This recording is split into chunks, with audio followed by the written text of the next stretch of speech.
Good afternoon, learners. How are you? So today we will be beginning with the chapter My Vision for India, written by Apj Abdul Kalam. So before beginning with the lesson, I am sharing with you a picture of Apj Abdul Kalam. I know all of you know him very well. He was our ex-president. So let's go through some lines about Apj Abdul Kalam. Well, learners, Apj Abdul Kalam was born on 15th October 1931. Kalam had sold newspapers to supplement his family's income. He accomplished aeronautical engineering from Madras Institute of Technology in 1960. His childhood dream was of becoming a fighter pilot. He was born in Rameswaram, Tamil Nadu. He was a very hard-working student since his childhood.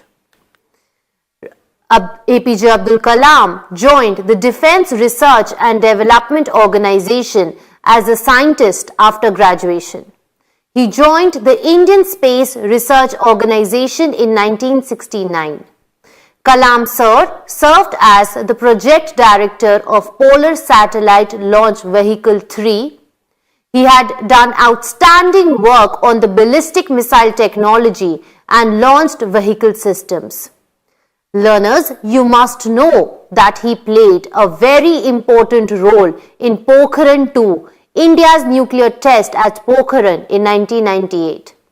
His dexterity in space science made him very popular, and he was also known as the Missile Man of India. Learners, he was the 11th President of India, but he took his last breath on 27th July 2015. He penned down his own autobiography named Wings of Fire in the year 1999.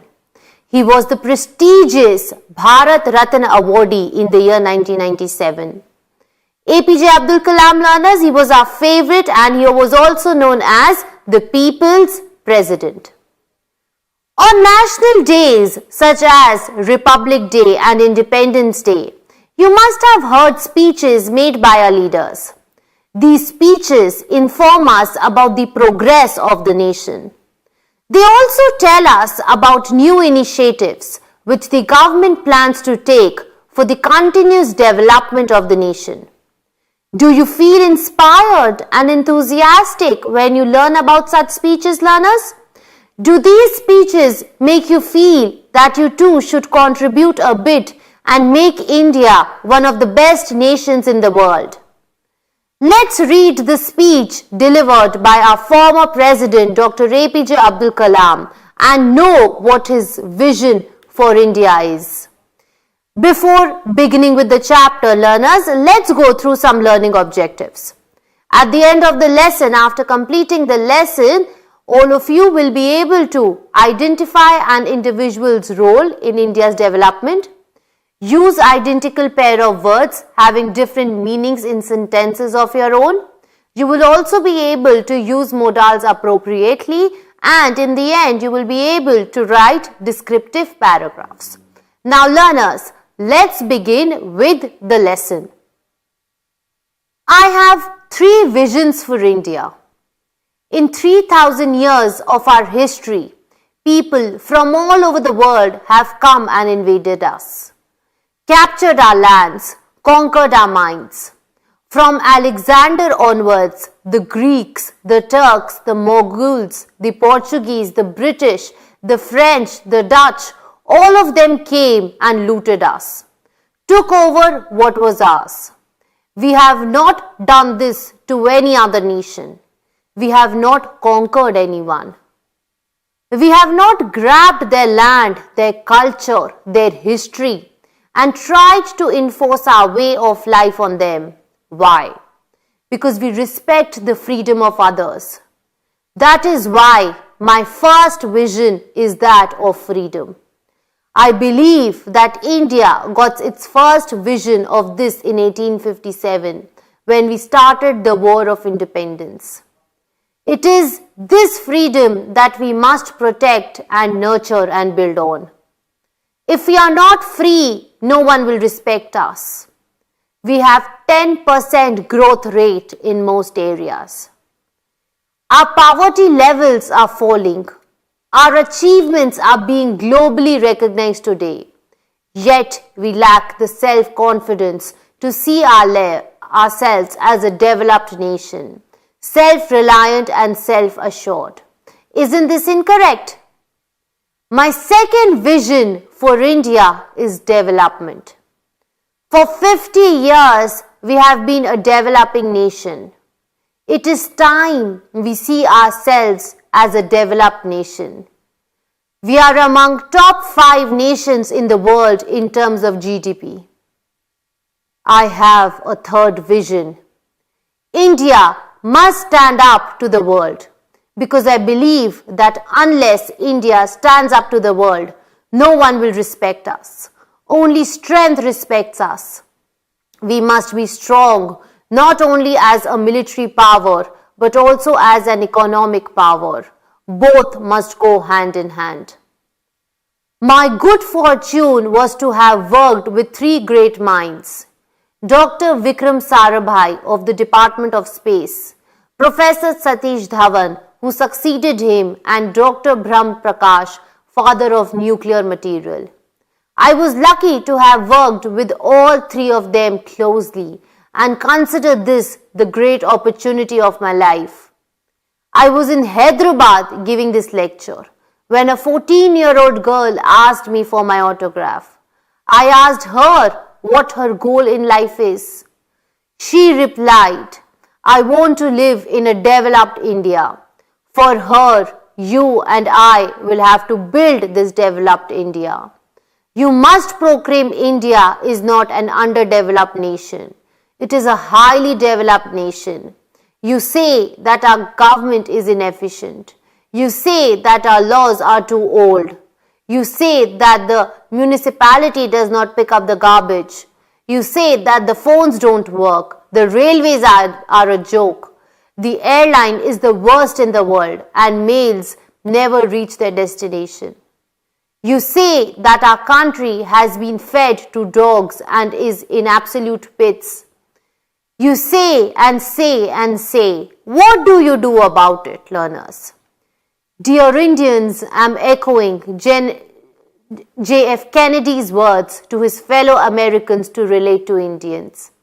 Ask what we can do for India and do what one has to be done to make India what America and other Western countries are today. Isn't this beautiful, learners? So now, let's go through the analysis of the lesson. What is Apj Abdul Kalam trying to say in this chapter? So if you look at the first part of the chapter, we come across the idea that our country has been invaded and controlled by many different rulers over 3,000-year-old history. You must have heard about the British rule in India, but you would have never heard of India attacking other nations or conquering it. Have you heard it? Have you heard that? We have been invaded by British, we have been invaded by Mughals, but have we invaded any other country? Has it happened yet? Think about it, learners. This is because we fought very hard to win our own freedom, so we respect others' freedom. Now that we have our own freedom, we must value it. Dr. Apj Abdul Kalam says that by protecting our freedom, we can get the respect of other nations. In the next part, learners, Dr. Kalam eludes being in top 5 positions of the world. According to Dr. Kalam, although our nation has been developing continuously and we are recognized globally, we unfortunately are not confident about ourselves. We need to believe in our own ability to become a developed nation. This is what he's trying to say in the second part. In the third part, learners, Dr. Kalam tells the Indians to work together. To work together to empower India and to become a developed nation. He says that if all the people they work together, then one day India will be empowered. He says India will have to stand up to the world, not only as a military power, but also as economic and scientific power. People constantly complained about the government and its functioning. Dr. Kalam says that we need to stop complaining right now and be responsible citizens and work towards creating a better India for ourselves and for our future generations. Okay, so now let's go through some more points in the chapter. Let's go through the chapter in detail, learners. Well, Kalam says that sight, sight means what we see. Sight is about what lies in front of us. We only see, learners, what lies in front of us. Vision is what lies ahead. Okay? Sight is, something that we are directly seeing in front of us, but vision is something which is beyond the sight. Something which we imagine. Vision is what lies ahead, goes the old age. India is an old civilization and an extremely complex society. India's glorious past, natural beauty, resources, vast size, and above all, her unique geographical location has always given her the pride of place in the world. With the ups and downs of history, it has retained its vibrancy. Due to carelessness and lethargy on our part, and due to negative slant of the media here, we as a nation have not been able to attain the status of a developed nation. In his famous speech, The Vision for India, learners, was his famous speech that he delivered in IIT Hyderabad on 25th May 2011. In this famous speech, learners, Apj Abdul Kalam outlines his 3 visions for his motherland India and pleads for Indians to be involved in the nation building process and to make India a developed nation. Dr. Kalam's first vision is freedom. Okay, he is saying that in 3000 years of our history, people from all over the world have come and invaded us, but we haven't conquered anyone.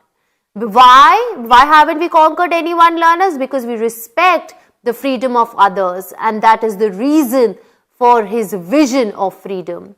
India got its first vision in 1857 when India first rebelled against the British.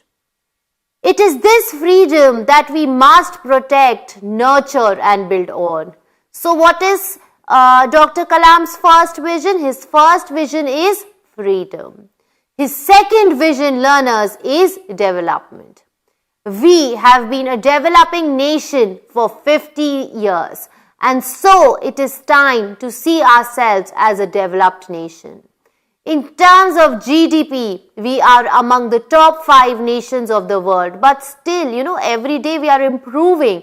Our poverty levels are also, falling down. Our achievements are being globally recognized today, yet we lack the self-confidence to see ourselves as a developed nation. He wants to, he wants to encourage the citizens that we should be proud of our nation. We should not, focus on the negative aspects of the government. We should also focus on the positive aspects. In the third vision, which Kalam is referring to, is that India must stand up to the world.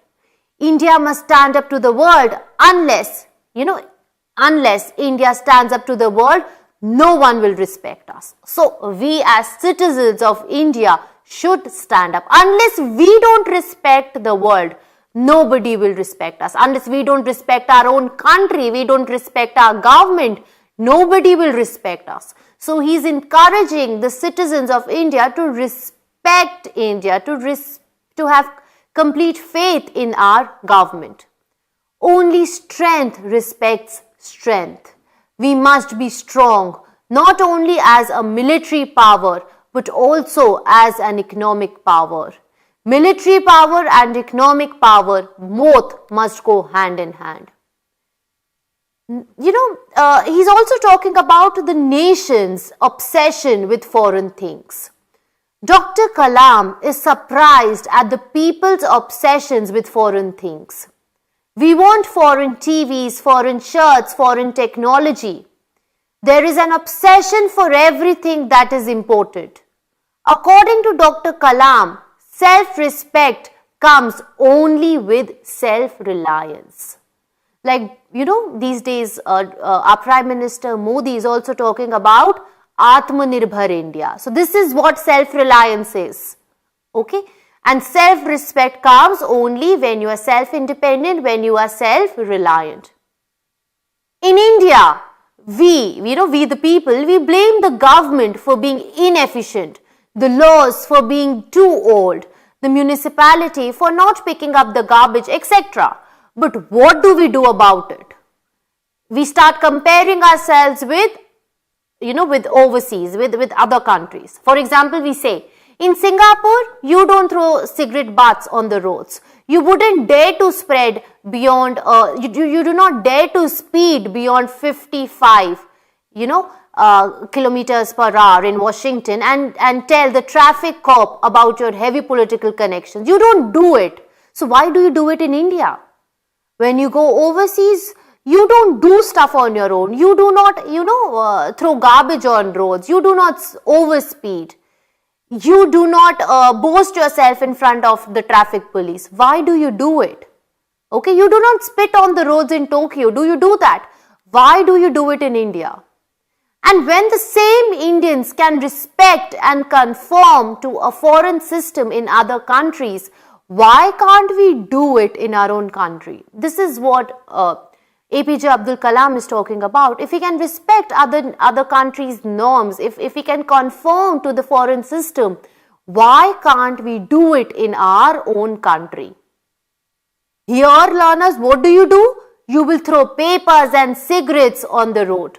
The moment you touch the Indian ground, you start doing it. If you can be an involved and appreciative citizen in an alien country, why can't you be the same here in India? We sit back wanting the government to do everything for us, while our contribution is totally negative. We expect the government to clean up, but we are not going to stop chucking garbage all over the place. Nor are we going to stop to pick up a stray piece of paper and throw it in the bin. We expect the government to do everything, but what do we do instead? We do nothing. Our only job is that we blame the government. Is it right, learners? Should we always blame the government? This is what, this idea is portrayed in the chapter, is shown in the chapter, that we as citizens, we should wake up, okay, and we should also contribute in the development of the country. We expect the railways to provide clean bathrooms, but we are not going to learn the proper use of bathrooms. When it comes to social issues like women, dowry, girl child, etc., we make loud, we are very loud. We do a lot of we protest a lot. We do a lot of protestations. But what else? We should not practice it at our homes. We should tell our family members about, the evils of dowry. Dr. Kalam, in the end, towards the conclusion, also winds up his speech by quoting J.F. Kennedy, and he says that what we can do for India and do what has to be done to make India what American and other Western countries are doing today. India can only improve if we become aware. If what we are practicing, if what we are practicing in other countries, if we try to do it in our own country, then only one day India will be a developed nation. Okay, learners, before moving forward with the chapter, let's take a short break.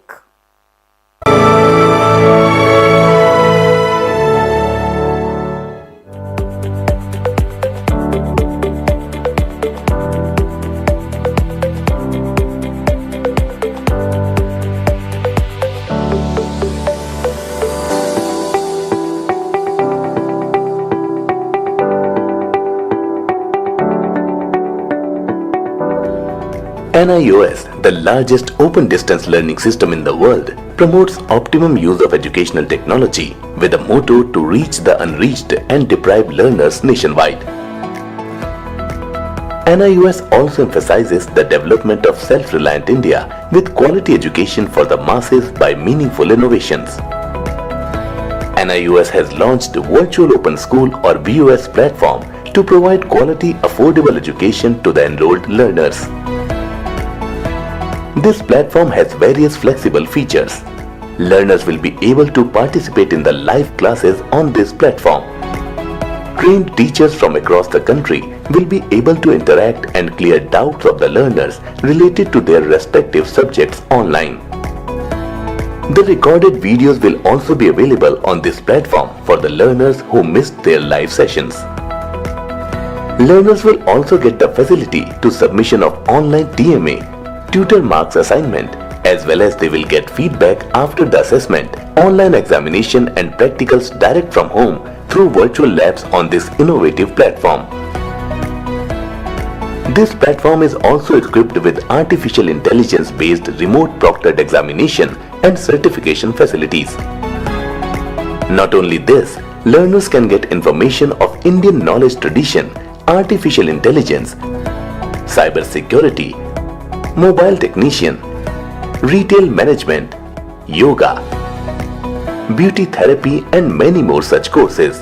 Apart from this, skill-based course material and Microsoft course material of NIOS is also available on this virtual open school platform. Along with the creativity development among the learners, now it will be easier to develop employability and ensure access to various job portals. One of the objectives of VOS portal is to make inclusive education accessible to all the Divyang learners through school curriculum, including entrepreneurship and skill development. Registration on Virtual Open School or VOS is free for all the learners till 31st December 2021. No documentation is required along with enrollment number during the registration on Virtual Open School VOS platform. The innovative initiative of NIOS, Virtual Open School, will also be an incomparable step towards achieving the objectives for ODL with the insight of National Education Policy 2020. So dear learners, start study with the NIOS Virtual Open School today and move forward to secure future.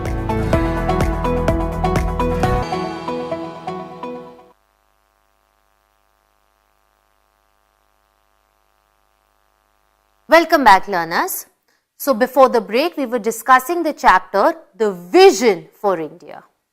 Now we have gone through the analysis and the important points. Now let's go through some important word meanings from the text. Okay? So the first word, vision. Learners, what do you understand by vision? Well, it means a dream, a goal. Next, invaded. Invaded means attacked. Grabbed means to hold something. Enforce means to put something in force. Nurture means to take care of something or somebody. Lack means something that you not have. Self-reliant means being independent. Self-assured means being confident. Proclaim means to declare something. Inefficient means being incompetent. Garbage means rubbish. Destination. Destination, learners, is the address to which a mail or letter is sent. Pits means depth. Echoing means, when something is echoing, when the words are repeating. Like for example, if you say something loudly, it starts echoing in the air. So that is when you hear your words back. Then, okay, learners, so these were some important words. Go through these important words and their word meanings once more before we again proceed with the chapter. Go through the slide, go through the important words, and if you have any doubts, you can ask me at the end.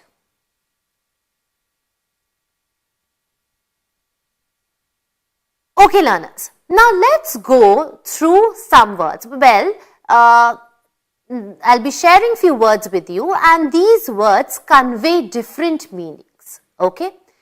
For example, the word catch. So the word catch here has two meanings. For example, try to catch the meaning of the sentence. Try to get. Here catch means get.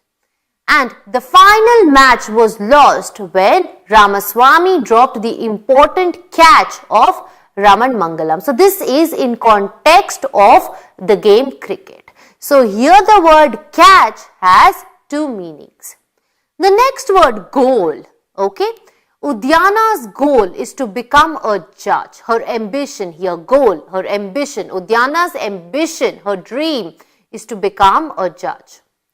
In the inter-school hockey tournament, Vaidya scored the highest number of goals. Here the word goals is in reference to football. So the goal has two different meanings.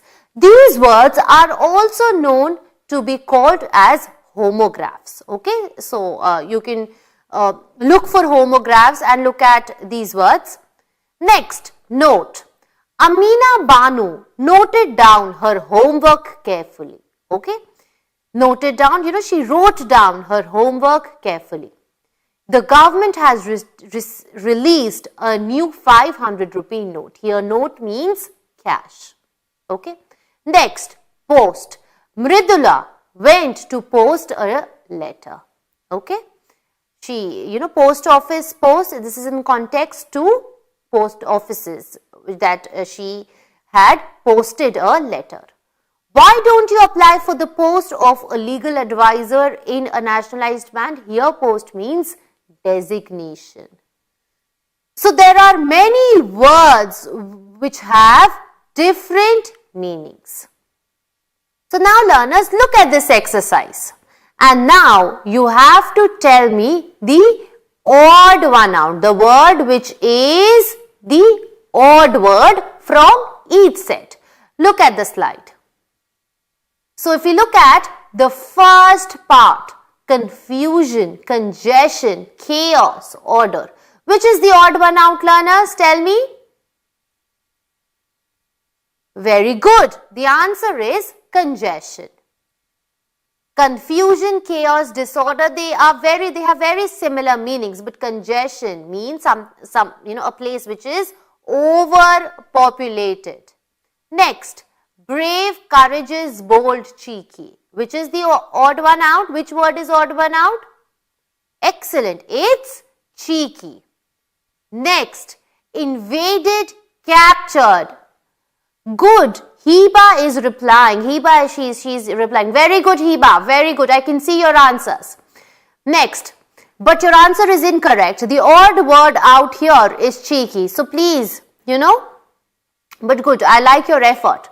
Third, invaded, captured, conquered, succeeded. Which is the odd one out?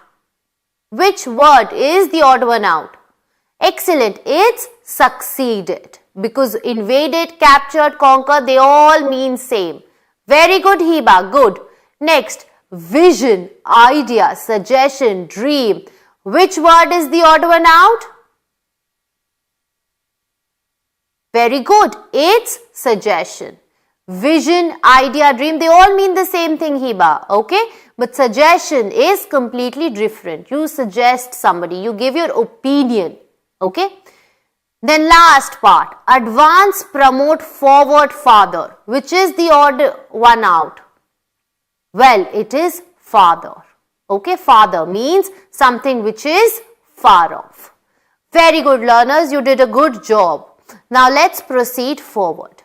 Now let's go through some important questions and answers from the text. Okay, learners, wear your thinking caps and now let's answer some questions. So now, who is the author of the lesson? Who is the author of the lesson? It is Dr. Apj Abdul Kalam. Excellent. Next, what does standing up not mean? Okay, not mean. Okay, so you have to tell me what does standing up not mean. Is it the first point, the second point or the third point? Come on, learners. What does standing up not mean? Very good. C. It does not mean remaining silent. Standing up means being brave. Standing up means facing challenges. And what does it not mean? It means remaining silent. Okay, next. Which of the following statements are false? Which of the following statements are false? Come on, learners.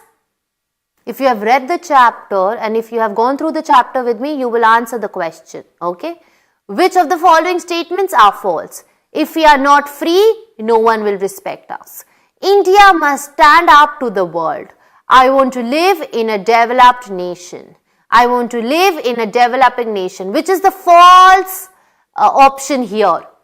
Which is the false option here, learners?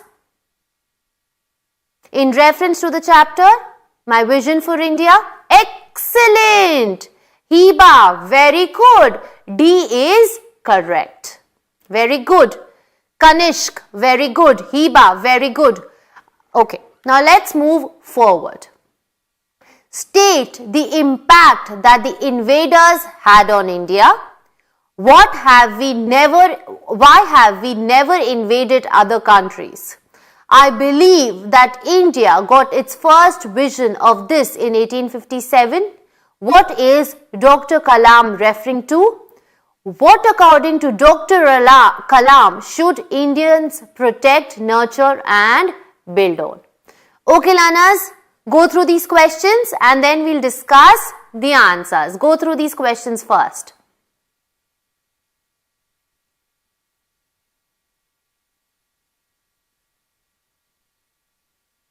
Okay, so if you look at the first question, state the impact that the invaders had on India. Well, the invaders captured our lands, took away our riches and conquered our minds.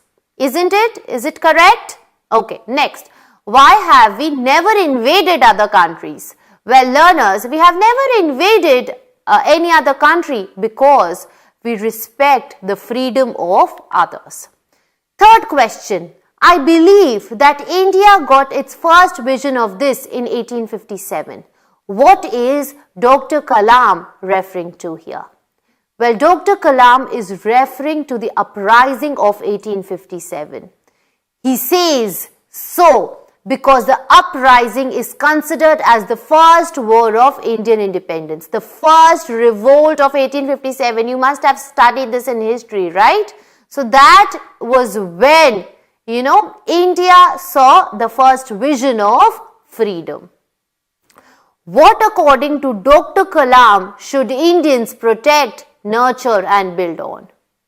According to Dr. Kalam, learners, we should protect, nurture and build on our freedom. Next set of questions, learners. Mention a few achievements which have given India global recognition. In which fields is India still lacking? Next question, list 3 positive things about India mentioned by Dr. Kalam. Kanishk, very good, you're writing answers. Very good. Okay, learners, let's go through the next set of questions. Okay, so if you look at the first question, mention a few achievements which have given India global recognition. In which fields is India still lacking? Well, learners, according to Dr. Kalam, India should be strong in the field of military and economic power. He says that if we want India to develop, if we want a prosperous India, then military power and economic power should go hand in hand. Next question.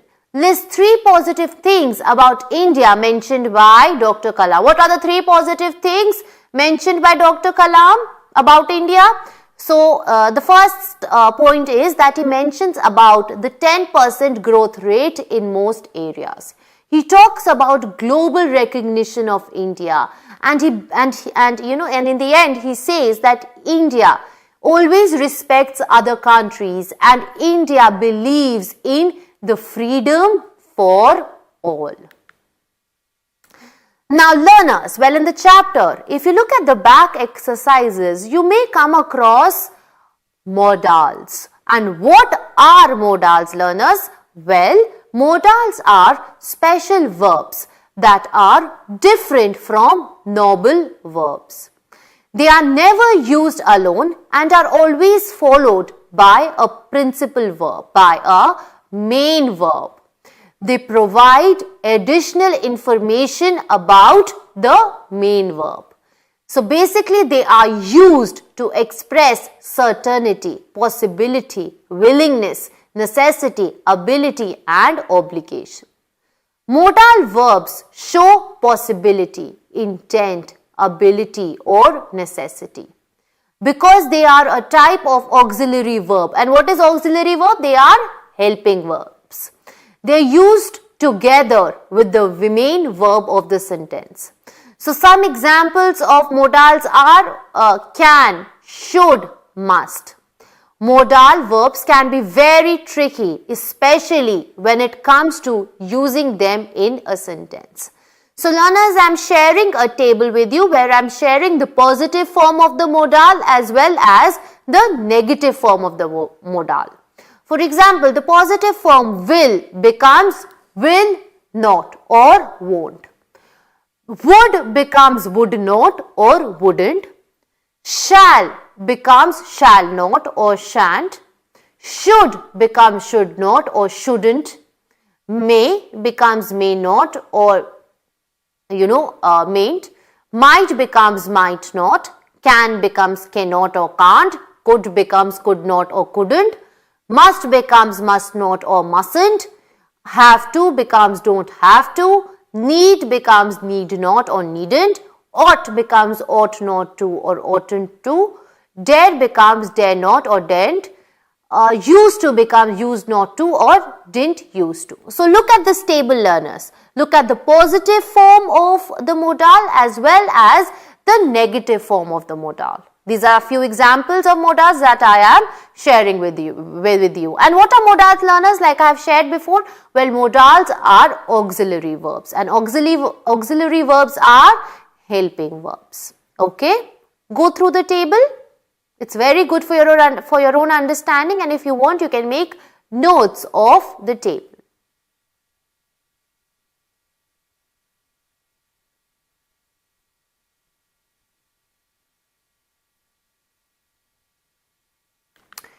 Okay, learners. So, when do we use modals?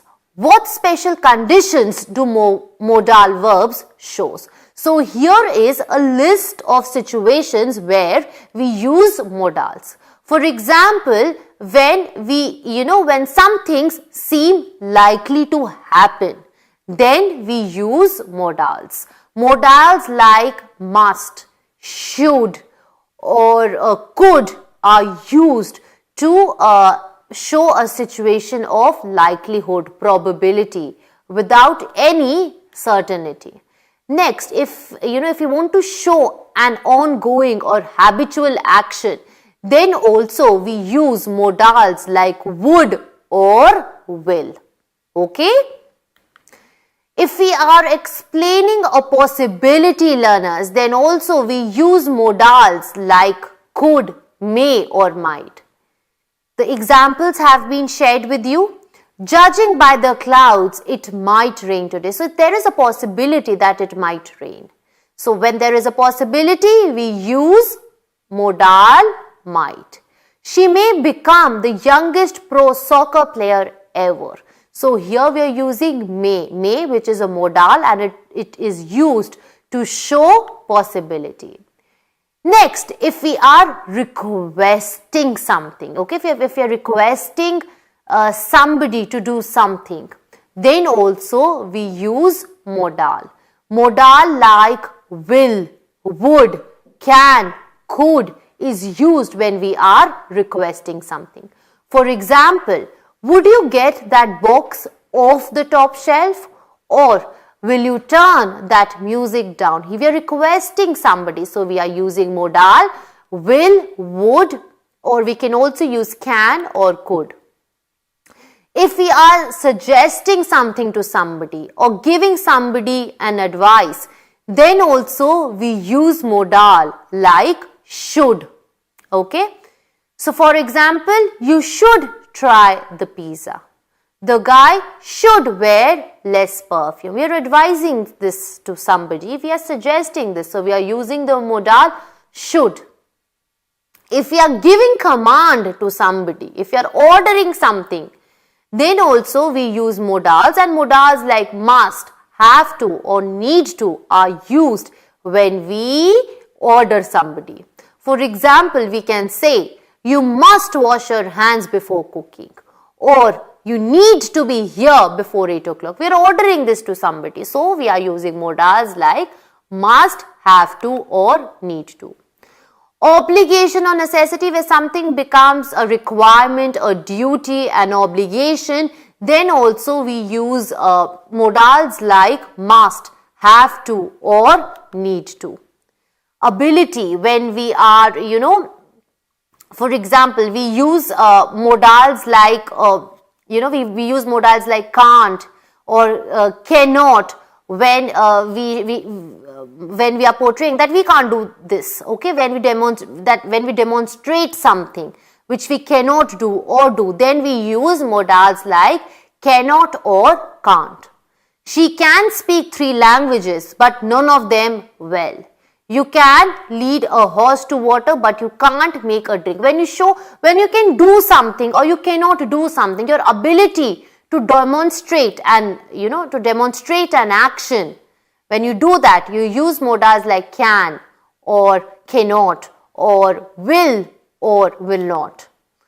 If we are asking permission, okay, then we use modals like may or can or could. For example, ma'am, may I use the washroom, or may I leave early? When you are seeking permissions, then also you use modals.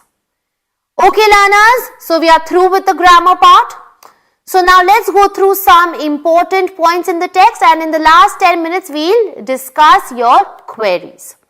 So, the essay, My Vision for India, is a speech delivered by Apj Abdul Kalam while addressing the young minds at the campus of IIT Hyderabad on May 25th, 2011. It was an extremely inspiring speech in which he had outlined his visions for India. In his speech, learners, Dr. Kalam has stated the 3 visions that he had held for India and has expressed the desire to bring those visions into concrete realities. Dr. Kalam's first vision, learners, was freedom. Referring to the 3,000-year-old history, Dr. Kalam says that many people from all over the world have invaded us, but still we haven't invaded any other nation. Why? Because we value the individuality of other countries. We respect them, and hence we never enforce ourselves or impose ourselves on other nations by grabbing their land, cultures or history. Okay? And Dr. Kalam also says that India respects the freedom of others. After the War of Independence in 1857, India has envisioned its freedom and the desire to create its own identity. He says that only a free nation gains respect in the eyes of the world. He says it is this freedom that we must protect, nurture and build on. If we are not free, learners, then nobody will respect us. In the second vision, learners, what is he talking about? Yes, he is talking about development.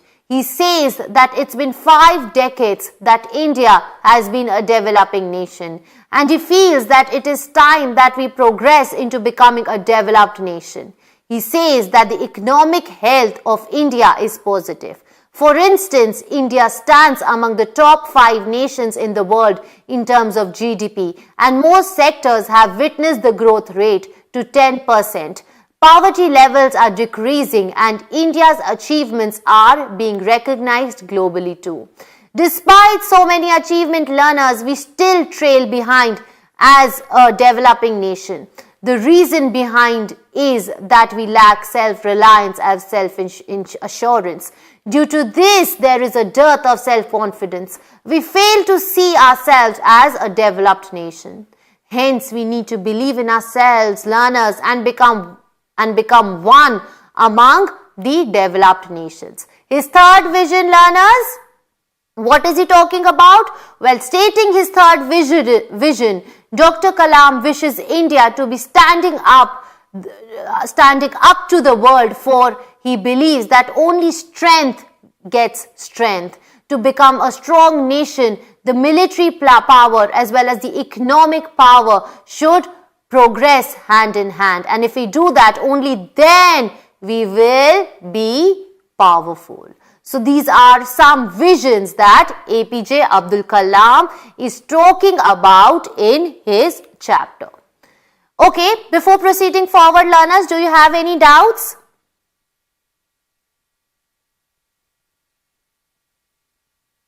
You can ask me your doubts.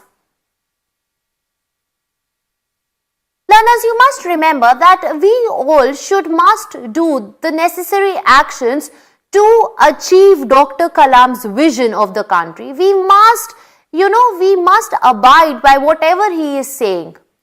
I think it is the time that we should just stop complaining about the problems about our country and we should start doing something concrete. Okay, in this lesson, we have learned to evaluate and reflect on our contributions towards the development of India. And we must have immense faith and immense confidence in our own country. In the lesson, learners, Kalam asks people, the people of India to dream of a powerful and a well-developed nation. Okay? And we have discussed the three visions where he is talking about freedom. Okay? Freedom, his first vision is freedom, where he is insisting on protecting, nurturing and building the freedom. Next, he is focusing on development. He says that we have been a developing nation for years and years, and now it's time to stand up for ourselves and be a developed nation.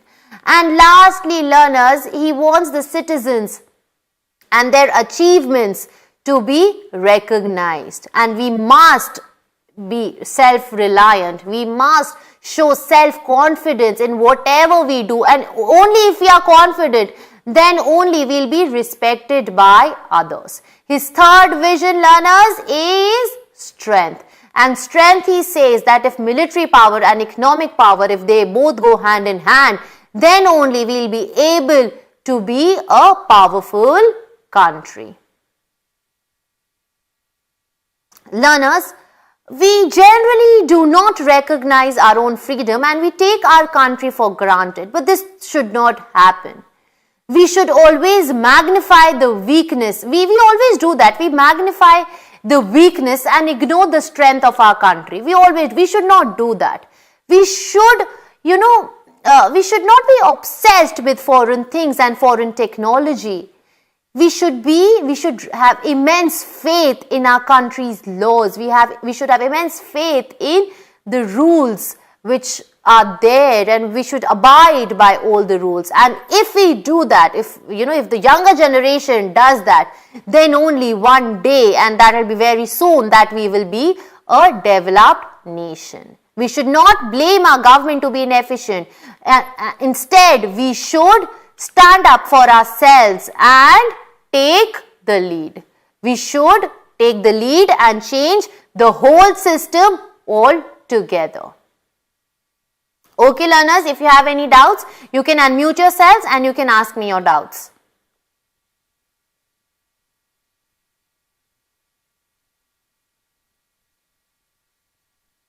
One thing again that he says is that we should not blindly imitate the Western countries. Okay, we should not blindly imitate them. Why should we? Why should we imitate them? We should have the immense courage to, build a path of our own. Okay?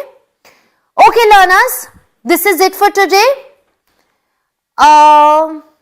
Nobody has doubts. Excellent. That means you have understood the chapter. Okay, learners. Thank you for listening. Be at home. Stay safe. Thank you, ma'am. Thank you.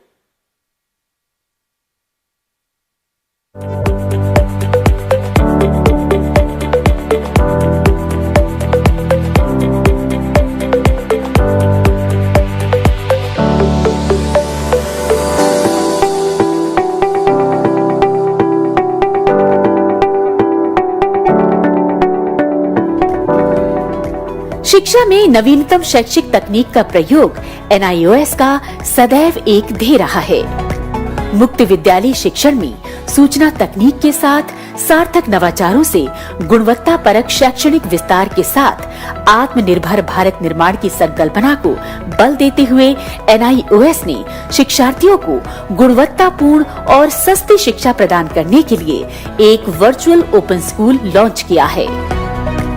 इस platform पर